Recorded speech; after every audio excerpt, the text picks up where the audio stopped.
muraho ndizera ko muri amahoro kandi mbifurije Noheli nziza n'umwaka mushya muhire. Mwese dukunda guhurira kuri izi mbuga z'ahangaha cyane cyane za Facebook na WhatsApp. Ari ibintu byimwe nifuza kubaganiriza cyane cyane nigeze gushiraho kuri Facebook. Ni ibintu bigendana n'ijambo ry'Imana navuga ry'ukuri iryo abantu bakeneye kandi banyotewe. Ari ikintu nabashije kubona mu buzima bwanjye, nimba wagize experience y'ubuzima cyangwa ibihe by'ubuzima nk'ibyo nagize, iri jambo ni ryawe. Kandi ndabizi neza yuko buri umuntu wese mu buzima bwe yaciye mu bintu bikomeye cyane, aho yaratabawe n'abantu atarazi ko bazamufasha mu buzima. Bariya nabaye b'abantu bakiriritse. Njyewe na famiye yanjye nzabyandika neza mu kindi gitabo ndimo kwandika. Njyewe n'umuryango wanjye twakuze ahantu mu buzima bugoranye cyane, ariko ubuzima bugoranye cyane twakuzemo abadufashaga sabakire bari bari ku ruhande rwacu, sabakire bari hirya no hino, ahubwo abadufashaga cyane ni babantu bitwa nkaho batishoboye. Ibyo ni kubera iki mbivuga?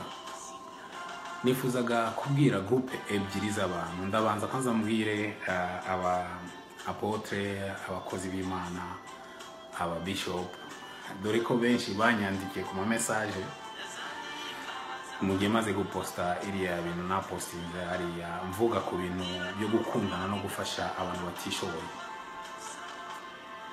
Akenshi Bibiliya iba black and white, noir sur blanc, ivuga kimwe cyangwa ikindi, ntabwo igenda hagati ngo habemo ibintu byo gucisha hejuru. Oya, impamvu mbivugira ni iki? Ni uko usanga abavuga butumwa cyane cyane mwego muri mbuze kunyumva ahangaha mutwigisha ibintu bitatwubaka umutima, ahubwo mutwigisha cyane bitwubaka umubiri. Ibitwubaka umutima ni iki rero? Ni nabyo bintu dukeneye. Yesu yarabivuze ku buryo bworoshye. Umamagara ukambwira ngo urashaka kunsengera ko nzabona akazi, ariko kibagirwa ikintu gikomeye cyane, ni uko investinga, gushora ni iki mu ijambo ry'Imana nshaka kuvuga? Gushora ni ukuvuga ko gakeya nabonye nagasangira n'uriya umuntu utishoboye uri hariya hirya. Iryo jambo benshi ntibaryigisha, cyane cyane iyo ugiye kureba muri Yakobo barabisobanuye. Yakobo yarabisobanuye ku buryo bworoshye cyane. Yaravuze ngo umuntu niyibwira ko ari umunyadini ntagenge ururimi rwe, ahubwo akishuka mu mutima, idini ry'uwo muntu riba ari ubusa. Ibyo bintu turabibona cyane. Tubyuka mu gitondo tukajya gusenga, tukambara neza, ariko tukibagirwa wa muturanyi abayeho gute. Tukagenda, simbuza gutanga amaturo na cya 10, ariko kuri njyewe ntabwo ari cyo cy'ingenzi kurusha gufasha umuntu utishoboye hariya. Uti kubera iki uvuga ibyo ngibyo? Yesu yarabivuze ku buryo bugaragara. Yaravuze ngo iyo urebye muri Matayo 25 ugasoma guhera nibura kuri igice cya 31 ukagenda kuri 44, yarabisobanuye neza, avuga ukuntu abantu azababwira ko ntabwo mugeze mumfasha kandi mwagombaga kumfasha igihe nari ndumukene. Bakamubaza ngo wowe wari uri he data? Akababwira ngo njyewe ni wa wundi mwabonaga hariya urimo gusabiriza, igihe mufasha uriye ni njyewe murabo mubifashisha. Ibyo bintu birasobanutse kandi yarabivuze neza. Mu gihe cyose dukora, ndumva umuntu wa mbere w'ingenzi cyangwa tugomba gukurikira ni umwami wacu wadupfiriye ku musaraba. Muri igihe cya Noheli rero ndabasaba inshuti z'Imana dutekereze cyane cyane kuri mwebwe, ndabwira cyane cyane abavuga butumwa.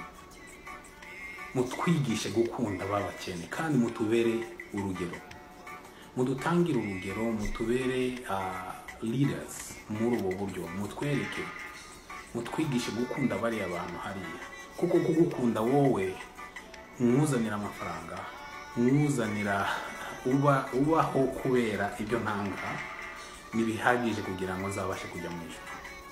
Ikintu kizamfasha kujya mu ijuru mbere na mbere ni icyo kiri kivugwa aho ngaho muri Bibiliya. Benshi bakunda kwigisha kuri iri jambo, kandi nawe mu Kristo ubyibuke ni kangahe rero ugeze kumva iryo jambo abapastora umupastora gukangurira kugenda gufasha umukene. Kandi turabafite benshi batuzengurutseho, duturanye nabo, duhura nabo mu mihanda, duhura nabo aho tugiye hose, ndetse n'igihe tujya gusenga tubacaho. Dukora iki? Nuko rero tubitekerezeho cyane, kandi nitubitekerezaho niko gukora umurimo w'Imana w'nyakuri. Idini nyaryo rirazwi, mumbabarire ikinyarwanda cyanjye rirazwi, yararivuze hangaha Yakobo. Nugenda muri Yakobo igice cya mbere ku murongo wa 37 aravuga ngo idini ritunganye kandi ritanduye imbere y'Imana Data wa twese niri. Arabivuga niri no gusura imfubyi. Ntabwo tuzi hano ziri, turazizi, twirirwa nazo buri gihe, ziba hariya Rwanda rwacu hano hose duca zihari. Cyane cyane ndabwira abantu bo mu duce twiwacu Rwanda, Burundi, Congo, turabafite benshi cyane tuzi izo mfubyi, turazisura. Iki gihe cya Noheli ni igihe cyo kwibaza, aho kugura inkoko y'ibihumbi 10 reka ngure y'ibihumbi 8, ibihumbi 2 nzabyoroza uriya muntu nawe agure nibura irobo, mwereke urukundo. Aho kugura fanta 10 reka mugure 8, ebyiri nzihuriyemo. Aho kugura amakoti ahenze, ni nabyo mukunda kubwira bari abavuga butumwa, kuki ugenda ukagura ikoti y'ibihumbi 200 ufite abantu hariya batashobora no kwambara igitenge, batashobora kubona igitenge cyo kwambara, ubacaho buri munsi, ukagura inzu ya miliyoni zingahe ukibagirwa ko ushobora guhindura ubuzima bw'umuntu umwe mu kumugurira amabati 30. Abantu biwacu bigiye murabizi. Noneho bavandimwe, ndarangiza mvuga ni twibuke kandi tujijuke ibyo tubwirwa mu masengero, tujijuke ibyo tubwirwa mu masengero, tujijuke twumve neza ibyo batwigisha. Akenshi dukunda kurwanira reputation. Kera ndabizi, kera tukiba muri Congo twasengeraga mu rusengero maze mushobora kuba mwaciyemo, ari ibintu byiza cyane batwigishaga, bakadutoza umuco mwiza cyane. Tukagenda twazana isukari, umunyu cyangwa akantu gatoya, tukazamuka imisozi y'aho ngaho hano twabaga. Benshi hanga baraza kubyumva barabizi, tukajya gusura abakecuru n'udusabuni twabashiriye cyangwa n'ibyo ngibyo Imana ishaka. Imana niza duhemba kubera ko tuvuga ngo kanaka, umupasiteri kanaka, apotre kanaka, bishop kanaka ni gitangaza. Reka da, ibyo ngibyo ntabwo ari byo bizatugeza ku Mana. Reka rero tugire ubwenge, duhaguruke kubaka ubugingo bwacu, kandi tububaka dufasha imfubyi n'abapfakazi. Yarangije avuga ngo n'abapfakazi, akavuga mu mibabaro yabo no kwirinda kutanduzwa n'iby'isi. Ibyo twita twebwe ko leaks, kwifata neza, nibyo yashaka kuvuga hariya. Ahubwo reka tuguze Imana. Kuguza Imana si ukundi no gufasha imfubyi n'abapfakazi n'abababaye, barahari kandi turabazi. Nitubikora n'akari akazi tuzakabona, kuko Imana izaduhemba, izaduha byinshi, izaduha ubuzima bwiza, izaduha umunezero. Murakoze cyane, muzagire Noheli nziza n'umwaka mushya muhire. Ndabashimiye cyane kandi nizere ko ibi biri bubafashe, ari muyaga bavuga butumwa, ari n'abakristo.